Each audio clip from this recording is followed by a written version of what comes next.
नमस्कार दोस्तों, स्वागत है आप सभी का आपके अपने ही यूट्यूब चैनल अवन प्रयास जीके जिसमें जैसा कि फ्रेंड्स हमारा जो क्लास है PYQ का SSC MTS को लेकर चल रहा था। ठीक है, तो जैसा कि आज से आपका SSC MTS का एग्जाम शुरू हो गया है तो उसको अब ख़त्म कर दिया गया है। उसके जगह आपका जो SSC CHSL का एग्ज़ाम हुआ था 2 अगस्त से लेकर 17 अगस्त के बीच, ठीक है, तकरीबन 39 सिफ्टों में एग्ज़ाम आपका कंडक्ट हुआ था। तो 39 सिफ्टों का जो आपका GKGS का जो आपका सोल्यूशन है विथ एक्स्ट्रा फैक्ट के साथ, ठीक है, क्योंकि आप लोग को मालूम होगा जो आपका PYQ होता है वो आपके एग्जाम के लिए, आगामी एग्जाम के लिए कितना इंपॉर्टेंट हो जाता है। ठीक है, तो ऐसा नहीं कि आपका CHSL का है तो सिर्फ CHSL में ही आपको लाभ मिलेगा। ठीक है, जहाँ जहाँ भी आपको GKGS का पोर्शन देखने को मिलता है, चाहे दिल्ली पुलिस हो, चाहे MTS हो, चाहे आपका CGL हो, CGL टायर 2 हो, सभी जगह दोस्तों आपको लाभ है जो कि देखने को मिलेगा। तो उसी सिलसिले में आज से हमने शुरुआत कर रहे हैं और आपको क्या करना है, वीडियो को लाइक करना है और जो लोग इसका PDF चाहते हैं उसके लिए अलग से एक टेलीग्राम का लिंक ग्रुप बनाया गया है, वहाँ से जाकर आप लोग जुड़ सकते हैं और सिर्फ इसका PDF आपको वहीं पर मिलेगा। ठीक है,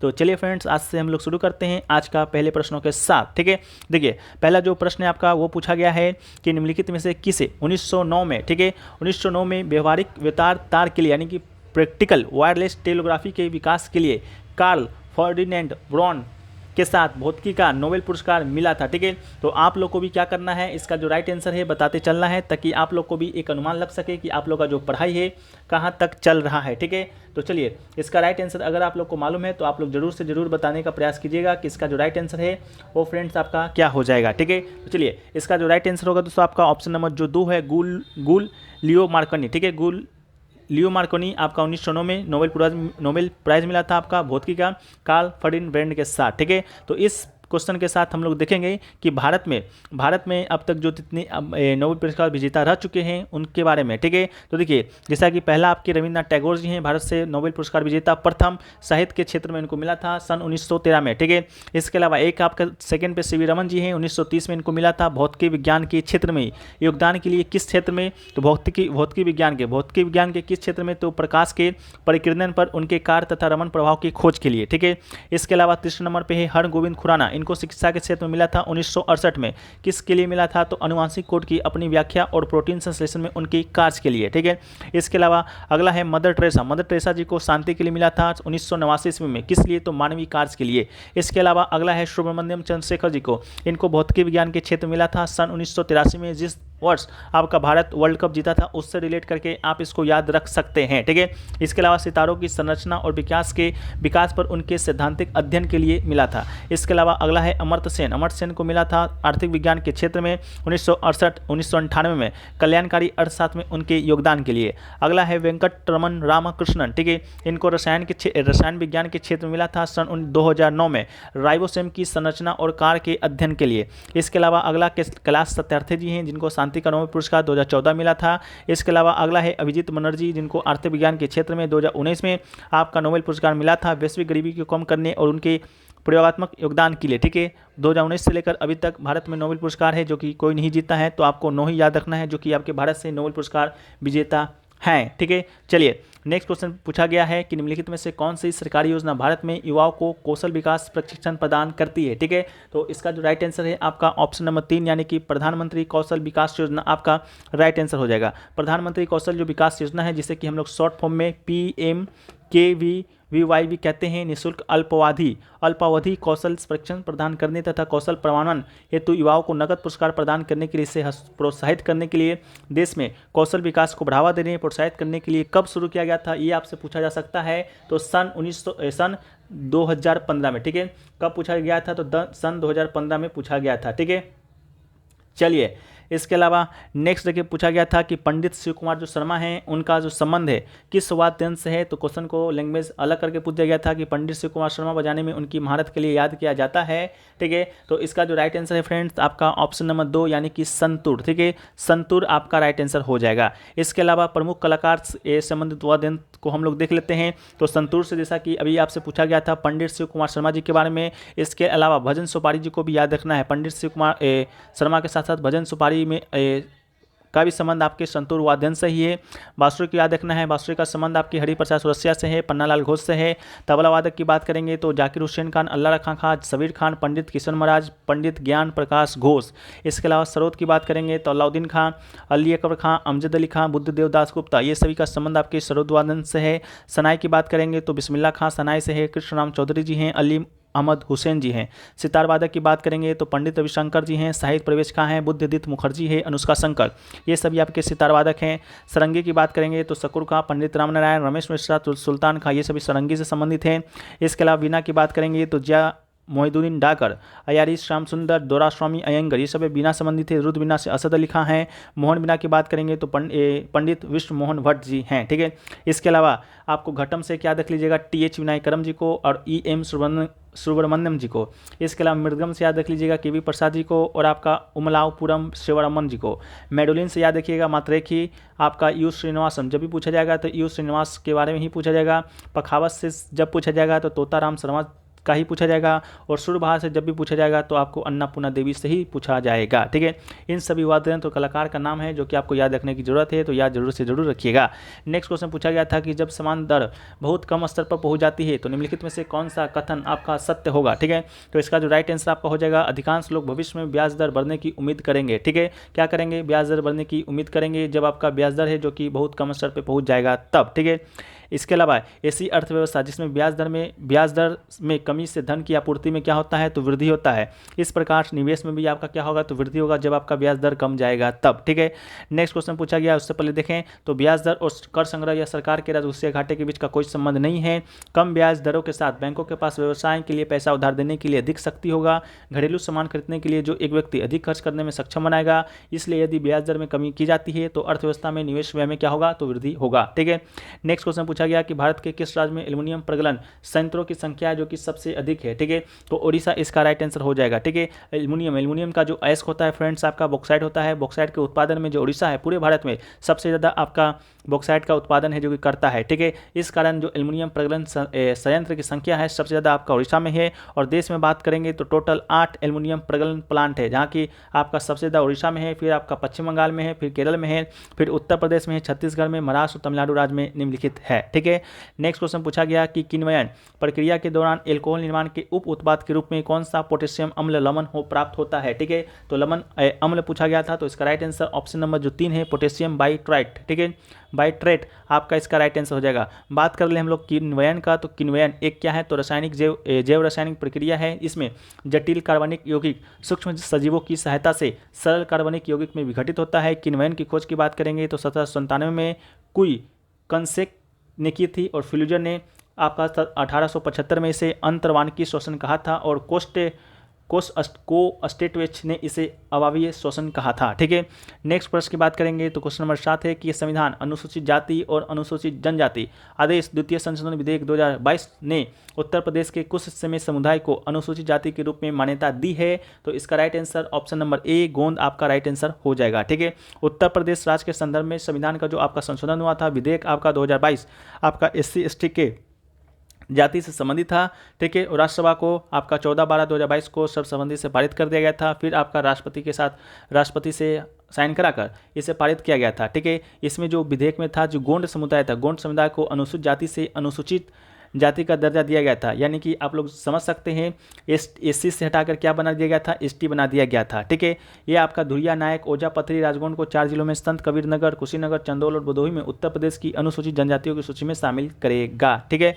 नेक्स्ट आपका है कि मध्य अक्षांश मरुस्थल VW के 35 डिग्री और N और 5 के बीच पाए जाते हैं, जो उपोष्णकटिबंधीय उच्च दाब वाले क्षेत्र के ध्रुव की ओर है, ठीक है। तो इसका डिग्री बताना था, तो राइट आंसर आपका क्या हो जाएगा, ऑप्शन नंबर 3 60 डिग्री, ठीक है। नेक्स्ट क्वेश्चन पूछा गया था निम्नलिखित में से किस खिलाड़ी ने IPL 2023 में ऑरेंज कप जीता है, ठीक है। तो 2023 की बात करेंगे आपका IPL का, तो ऑरेंज कैप जो जीता है आपका शुभमन गिल ने जीता है, ठीक है।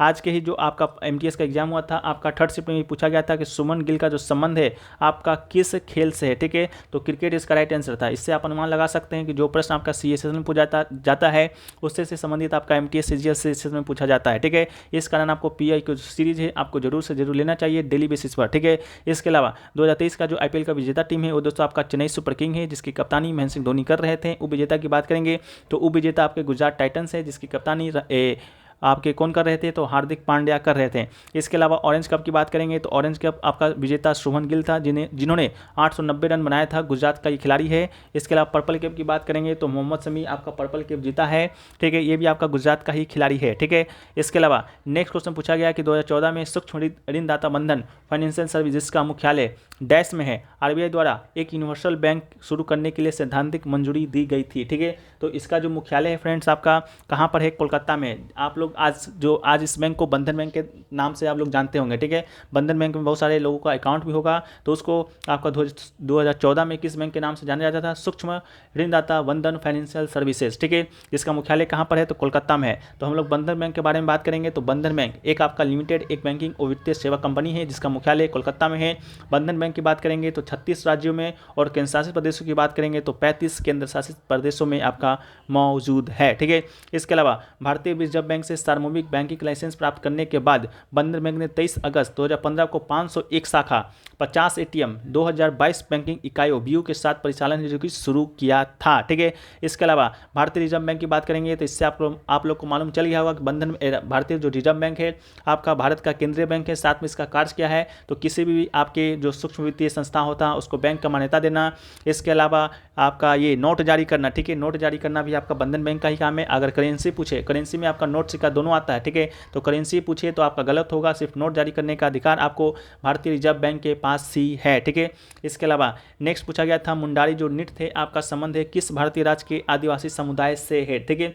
मुंडारी की बात करेंगे तो नाम से दोस्तों आपको इसमें लग रहा होगा मुंडा, ठीक है। और मुंडा जो जनजाति है कहाँ पाया जाता है, तो आपको झारखंड में पाया जाता है। तो इससे रिलेट करके आपको क्या करना है, इसका सही आंसर बताना था, ठीक है। तो इस प्रकार से रिलेट करके आप भी सभी को याद रख सकते हैं, क्योंकि जीके जीएस का जो पोर्शन है काफ़ी समुद्र की तरह अथाह है, जितना भी पढ़ लीजिएगा आपको इसमें पढ़ पाना मुमकिन नहीं है, ठीक है। इस कारण से रिलेट करके ही आपको याद रखना है, ठीक है। तो इस प्रकार आपका मुंडारी है तो आपको रिलेट करना है मुंडा जनजाति कहाँ, तो झारखंड में, ठीक है। तो इसका राइट आंसर क्या हो जाएगा, आपका झारखंड हो जाएगा, ठीक है। इसके अलावा मुंडा जनजाति का ये अपना नृत्य है जो कि फसल के मौसम में त्योहारों के दौरान संगीत वाद्य यंत्र मदन नागरा और बंसी के साथ है जो कि शुरू किया जाता है। मुंडारी लोक नृत्य जादूर और जेना है, ठीक है। इसके अलावा एक नृत्य आपका हुतली है। हुतली नृत्य की बात करेंगे तो हुतली नृत्य को आपका कोडागू नृत्य के नाम से भी जाना जाता है। ये कर्नाटक का सबसे बड़ा उत्साह नृत्यों में से एक है, ठीक है। तो हुतली कोडागू नृत्य कहाँ, कर्नाटक में। इसके अलावा नाट्य कहाँ पर, तो हिमाचल प्रदेश में, ठीक है।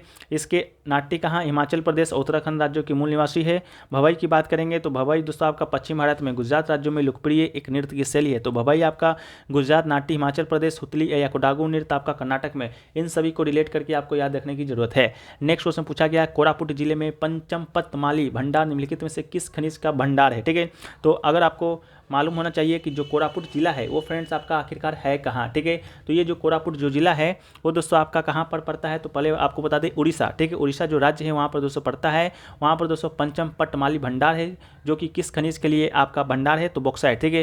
जैसा कि हमने ऊपर के क्वेश्चन में आपको बताया था कि एल्युमिनियम का जो अयस्क है आपका बॉक्साइट, उसका जो सर्वाधिक उत्पादन है आपका उड़ीसा ही करता है, ठीक है। तो अगर ये बात आपको मालूम होना चाहिए, अगर मालूम होता कि कोरापुट जिला आखिरकार है कहाँ, तो ये आपका उड़ीसा में है, तो उससे आप लोग आसानी से इस क्वेश्चन को कर सकते थे, ठीक है। तो बॉक्साइट इसका राइट आंसर हो जाएगा। इसके अलावा उड़ीसा है जो कि भारत का सबसे बड़ा ऑक्सफाइड उत्पादक राज्य है, जैसा कि बॉक्साइट किसका अयस्क है, तो एल्युमिनियम का है, ठीक है। इसके अलावा 2018-19 के दौरान यहाँ कोरापुट जिले में पंचमपट्टी निक्षेप राज्य का सबसे महत्वपूर्ण बॉक्साइट निक्षेप है, ठीक है। नेक्स्ट क्वेश्चन पूछा गया कि किस वर्ष जॉन अलेक्जेंडर न्यूलैंड ने परमाणु भार के क्रम में व्यवस्थित रासायनिक तत्वों की आवर्तता का प्रस्ताव देते हुए अस्थक के नियम का नई अवधारणा प्रेरित की थी, ठीक है।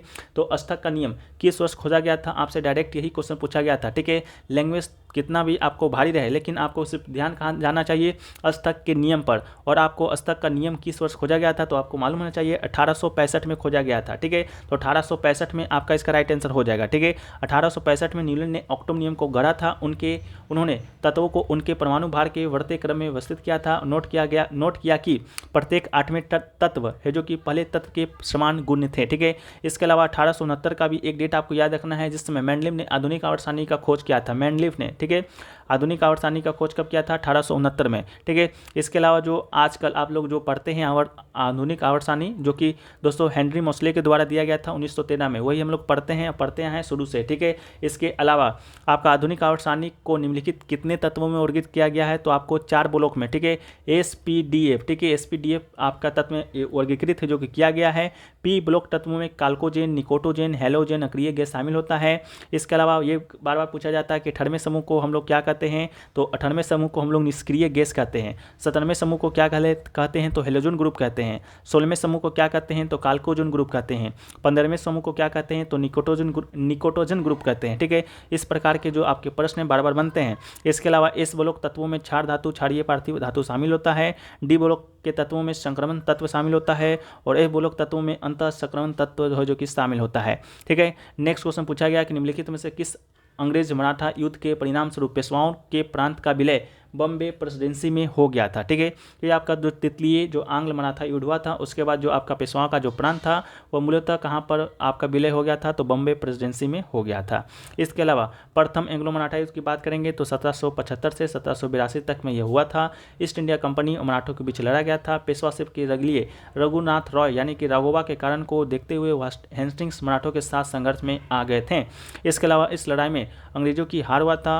उन्होंने वाडगांव के अपमानजनक समझौते और हस्ताक्षर करना पड़ा था। बाद में अंग्रेजों ने राघोबा के कारण का त्याग करते हुए सालवाई की संधि 1782 में हस्ताक्षर किया था, ठीक है। नेक्स्ट क्वेश्चन पूछा गया कि विधवा पुनर्विवाह संघ 1861 के संस्थापक के रूप में किसे जाना जाता है, ठीक है। तो राइट आंसर आपका महादेव गोविंद रनाडे इसका राइट आंसर हो जाएगा। महादेव गोविंद रनाडे विधवा पुनर्विवाह संघ 1861 और डेक्कन एजुकेशन सोसाइटी के क्या थे, संस्थापक थे, ठीक है। इसके अलावा इसका संस्थापना कहाँ हुआ था, तो आपका ये तो आपका हो गया। इसके अलावा एक आपका है विधवा पुनर्विवाह संघ, ठीक है। ये दोस्तों आपका विष्णु शास्त्री पंडित जी के द्वारा भी किया गया था, बम्बई में किया गया था, कब 1853 में। इसके अलावा ज्योतिराव फुल्ले के द्वारा भी एक समाज सुधारक थे, इनके द्वारा भी सत्य शोधक समाज की स्थापना किया गया था 1873 में 24 सितंबर के दिन, ठीक है।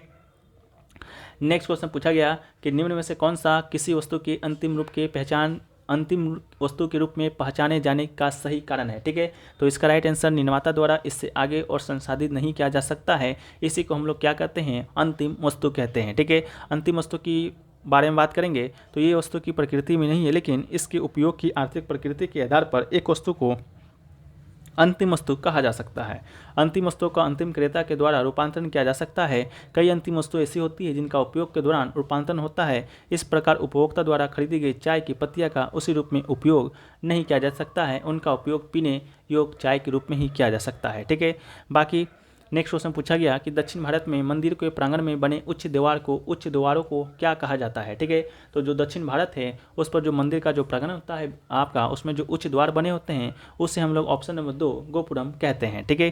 क्या कहते हैं, तो गोपुरम कहते हैं। दक्षिण भारत में जो सर्वाधिक जो मंदिर है, सबसे जो प्रसिद्ध मंदिर है वो आपका कौन सी शैली में होगा, तो 10 से दक्षिण 10 से द्रविड़ शैली में दोस्तों आपका मंदिर होगा। इसके अलावा दक्षिण भारतीय मंदिर वास्तुकला की विशेषताएं की बात करेंगे तो मंदिर का एक परिसर की दीवार के भीतर संलग्न होता है। गोपुरम की बात करेंगे तो मंदिर का प्रवेश द्वार को गोपुरम कहते हैं। शिखर की बात करेंगे तो मंदिर के शीर्ष पर एक मुकुट तत्व जो स्तूपिका और अष्टकोणीय गुंबद के आकार का होता है उसे हम लोग शिखर कहते हैं। मंडप की बात करेंगे तो अक्सर अभयारण्य है और मंदिर के प्रवेश द्वार के बीच स्थित होता है। एक आपका गर्भगृह होता है जो कि मुख्य देवता स्थित होते हैं, वहाँ के हम लोग क्या कहते हैं, तो गर्भगृह कहते हैं, ठीक है। इसके अलावा नेक्स्ट क्वेश्चन पूछा गया कि भारतीय संविधान का निम्नलिखित में से कौन सा अनुच्छेद जबरन श्रम को प्रतिबंधित करता है और आपका शोषण को रोकता है, ठीक है। तो ये अनुच्छेद आपका ऑप्शन नंबर 2 अनुच्छेद 23 आपका इसका राइट आंसर हो जाएगा। अनुच्छेद 23 जो भारतीय संविधान का कहता है कि मानव तस्करी और जबरन श्रम निषेध से संबंधित है। इसके अलावा अनुच्छेद 20 की बात करेंगे तो अपराधों के लिए सजा के संबंध में संरक्षण संबंधित है, जो कि ऑप्शन में आपका दिया गया था। इसके अलावा अनुच्छेद 25 जो कि ऑप्शन में दिया गया था, ये धार्मिक स्वतंत्रता को बढ़ावा देता है, जिसमें किसी धर्म को स्वतंत्र रूप से मानने, अभ्यास करने और प्रचार करने का अधिकार शामिल होता है। इसके अलावा अनुच्छेद 19 भी दिया गया था, जो कि सभी नागरिकों को स्वतंत्रता का अधिकार प्रदान करता है। स्वतंत्रता के अधिकार की बात करेंगे तो 6 प्रकार की स्वतंत्रता है हमारे भारतीय संविधान में यहाँ के नागरिकों के लिए दिया गया है। एक आपका है वाक एवं अभिव्यक्ति की स्वतंत्रता का अधिकार, दूसरा है शांति अयोग्यता सम्मेलन में भाग लेने की स्वतंत्रता का अधिकार, तीसरा है संगम या संघ बनाने का अधिकार, चौथा है भारत के संपूर्ण क्षेत्र में आवधित स्वतंत्रता का अधिकार, अगला है कि भारत के किसी क्षेत्र में निवास का अधिकार, अगला है आपका व्यवसाय आदि स्वतंत्रता का अधिकार, ठीक है। ये आपका अनुच्छेद 19 के अंतर्गत हमारे भारतीय संविधान में हम सभी के लिए दिया गया अधिकार है। नेक्स्ट है आपका कि बैंकिंग एजेंट के रूप में नियुक्त की गई महिला HSG सदस्य को क्या कहा जाता है, तो इसे बैंक सखी के नाम से जाना जाता है। तो राइट आंसर आपका बैंक सखी हो जाएगा। यहाँ पर एक टर्म आपके लिए आया SHG यानी कि सेल्फ हेल्प ग्रुप, ये आखिरकार होता क्या है? तो ये होता है कि कुछ समान आय वर्ग के लोग का एक ऐसा समूह यानी कि ग्रुप होता है जो कि किसी विशेष उद्देश्य को पूरा करने के लिए बनाए जाते हैं। ये छोटे छोटे समूह आपस में एक दूसरे की सहायता के लिए बनाए जाते हैं। समूह में सभी सदस्य अपनी मर्जी से शामिल हो सकते हैं। यह किसी अन्य के ऊपर निर्भर नहीं रहते हैं, बल्कि ये अपनी सहायता समूह खुद करते हैं, जैसा कि इनका नाम स्वयं सहायता यानी जो अपनी सहायता खुद कर सकते हैं। इस प्रकार के समूह में 10 से 20 सदस्य ही हो सकते हैं। सभी सदस्य स्वेच्छा से आपस में शामिल हो सकते हैं। जरूरत पड़ने पर जो इसमें पैसा जो जमा होता है, मान लीजिए किसी व्यक्ति को 10 में से ज़रूरत पड़े तो वहाँ से लोन ले सकता है, बाद में वहाँ से चुकाया जाता है। ठीक है, इस प्रकार के ग्रुप को सेल्फ हेल्प ग्रुप कहते हैं। नेक्स्ट है कि निम्नलिखित में से कौन सी फसल है कि भारत में व्यावसायिक खेती के लिए स्वीकृत एकमात्र आनुवांशिक रूपांतरित जीएम फसल है? तो राइट आंसर आपका विट्टी कपास। ठीक है, विट्टी कपास आपका राइट आंसर हो जाएगा। विट्टी कपास एकमात्र आनुवांशिक रूप से संशोधित फसल है जिसकी भारत में व्यावसायिक रूप से खेती की जाती है। भारत में इसका उपयोग पहली बार वर्ष 2002 में किया गया था। आनुवांशिक रूप से संशोधित फसलें कृषि में उपयोग की जाने वाली पौधे हैं जिनमें से डीएनए को आनुवांशिक इंजीनियरिंग विधियों का उपयोग करके संशोधित किया जाता है। नेक्स्ट है कि भारत में निम्नलिखित में से कौन सा राज्य के नीति निर्देशक सिद्धांतों का गांधीवादी सिद्धांत है? ठीक है, तो गांधीवादी सिद्धांत इनमें से कौन सा है आपको बताना था। तो ऑप्शन नंबर जो 4 दिया गया था, ग्राम पंचायतों का गठन, जो कि आर्टिकल 40 से संबंधित है, वो दोस्तों आपका गांधीवादी सिद्धांत से संबंधित है। ठीक है, जो डीपीएसपी है वो दोस्तों आपको 3 सिद्धांत में बांटा गया है। एक तो आपका गांधीवादी है, दूसरा आपका उदारवादी है, ठीक है, दूसरा आपका उदारवादी है, और तीसरा दोस्तों आपका कौन सा है, तो ये हम ही भूल रहे हैं। ठीक है, देखिए तीसरा एक तो आपका गांधीवादी हो गया, दूसरा आपका उदारवादी है, इसके अलावा तीसरा दोस्तों आपका समाजवादी है। ठीक है, हाँ, तीसरा क्या है तो समाजवादी है। एक आपका नेहरूवादी कभी कभी ऑप्शन में आता है कि डीपीएसपी इनमें से कौन से सिद्धांत के अंतर्गत नहीं आता है, तो नेहरूवादी सिद्धांत के अंतर्गत जो डीपीएसपी है फ्रेंड्स वो आपका नहीं आता है, बस गांधीवादी, उदारवादी और समाजवादी के अंतर्गत ही आता है। तो गांधीवादी के अंतर्गत कौन कौन सा अनुच्छेद आपको दिया गया है उसको हम लोग एक बार देख लेते हैं। तो अनुच्छेद आपका अनुच्छेद 40 है, जो कि आपको ऑप्शन नंबर 4 दिया गया था, जो कि राज्य ग्राम पंचायतों को स्वशासन की इकाई के रूप में संगठित करने के लिए कदम उठाएगा। अनुच्छेद 43 भी आपका गांधीवादी सिद्धांतों के अंतर्गत ही आता है। राज्य ग्रामीण क्षेत्रों में व्यक्तिगत या सहकारी आधार पर कुटीर उद्योग को बढ़ावा देने का प्रयास करेगा। अनुच्छेद 43B की बात करेंगे तो सहकारी समितियों के स्वैच्छिक गठन, स्वायत्त कामकाज, लोकतांत्रिक नियंत्रण और पेशेवर प्रबंधन को बढ़ावा देगा। अनुच्छेद 46 की बात करेंगे तो राज्य समाज के कमजोर वर्ग विशेषकर अनुसूचित जातियों यानी कि SC, अनुसूचित जनजातियों यानी कि ST को और अन्य कमजोर वर्गों के शैक्षणिक और आर्थिक हितों को बढ़ावा देगा। अनुच्छेद 47 भी आपका गांधीवादी है, जो कि राज्य सार्वजनिक स्वास्थ्य में सुधार के लिए कदम उठाएगा और नशीले पेय तथा स्वास्थ्य के लिए हानिकारक नशीले पदार्थ को सेवन पर रोक लगाएगा। अनुच्छेद 48 की बात करेंगे तो गायों, बछड़ों और अन्य दुधारू पशुओं के वध पर रोक लगाने के लिए तथा मवेशियों को पालन एवं उनकी नस्लों में सुधार करने के लिए आपका अनुच्छेद 48 कहता है, जो कि गांधीवादी सिद्धांत के अंतर्गत ही आता है। नेक्स्ट आपका है कि लोन टेनिस में जोड़ी में खेले जाने वाली मैचों में डबल मैचों के लिए कोर्ट की चौड़ाई आपसे पूछा गया था कि कोर्ट का चौड़ाई आखिरकार क्या होगा। तो कोर्ट का चौड़ाई आपका 36 फीट होगा। चलिए इसे हम लोग डिटेल पूर्वक देखते हैं आखिरकार डबल मैच का कोर्ट का आकार क्या है और आपका सिंगल मैच कोर्ट का आकार क्या है। तो सबसे पहले हम लोग डबल मैच के कोर्ट का आकार देखेंगे। तो डबल मैच के दौरान खिलाड़ियों के लिए बाहरी डबल्स किनारे तक कोर्ट की पूरी चौड़ाई उपलब्ध है। सिंगल्स कोर्ट के किनारे दोनों तरफ डबल्स कोर्ट से 4.5 फीट की दूरी पर है। ठीक है, तो कोर्ट की जो लंबाई होता है आपका 78 फीट यानी कि 23.77 मीटर होता है और कोर्ट का चौड़ाई 36 फीट जो कि अभी पूछा गया था। आप मीटर में बात करेंगे तो 10.97 मीटर होता है। सिंगल्स कोर्ट की तुलना में कवर करने के लिए 9 अतिरिक्त फीट होते हैं क्योंकि कोर्ट 36 फीट चौड़ा होता है। ठीक है, वहीं पर बात करेंगे सिंगल्स कोर्ट का, तो सिंगल्स कोर्ट में आपका जो लंबाई होगा वो आपका बिल्कुल सेम होगा, लेकिन जो चौड़ाई होगा फ्रेंड्स, जो चौड़ाई होगा वो दोस्तों आपका अलग होगा। चौड़ाई आपका सिंगल्स कोर्ट के लिए 27 फीट होता है, लेकिन डबल्स कोर्ट के लिए 36 फीट होता है। ठीक है, मीटर में याद रखिएगा तो 8.23 मीटर होता है। बस इतना ही आपको याद रखना है।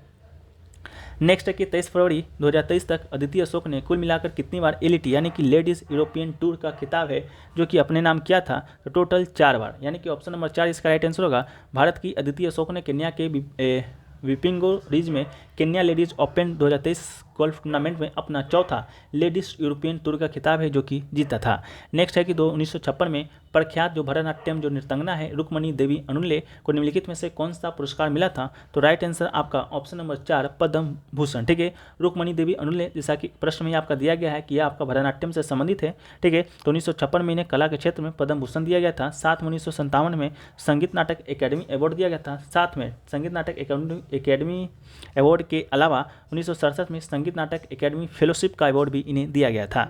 नेक्स्ट है कि निम्नलिखित में से कथनों का आपको मिलान करना है। 4 कथन दिया गया है। एक कथन आपका है चंपाकुलम नौकादौड़, जो कि दोस्तों आपका किस साल से संबंधित है? तो चंपाकुलम जो नौकादौड़ है वो दोस्तों आपका किस साल से संबंधित है? तो केरल से संबंधित है। ठीक है, इसके अलावा सोमनाथ मेला, सोमनाथ मेला की बात करेंगे फ्रेंड्स, तो ये किस साल से संबंधित है? तो सोमनाथ मेला दोस्तों आपका किस साल से संबंधित है? तो यहाँ पर डिटेल पूर्वक लिखा गया है कि सोमनाथ मेला एक हिमालय क्षेत्र की सभ्यता और संस्कृति का ऐतिहासिक मेला है। यह भारतवर्ष के उत्तराखंड प्रदेश के कुमायूं क्षेत्र के अंतर्गत तल्ला गेवार नामक घाटी में मानसी के समीप होता है। ठीक है, तो ये जो आपका सोमनाथ जो मेला है आपका शायद उत्तराखंड तो ऑप्शन में ही नहीं दिया गया है, तो सोमनाथ जो मेला है एक आपका गुजरात में भी लगता है, तो इसका राइट आंसर आपका क्या हो जाएगा? गुजरात हो जाएगा।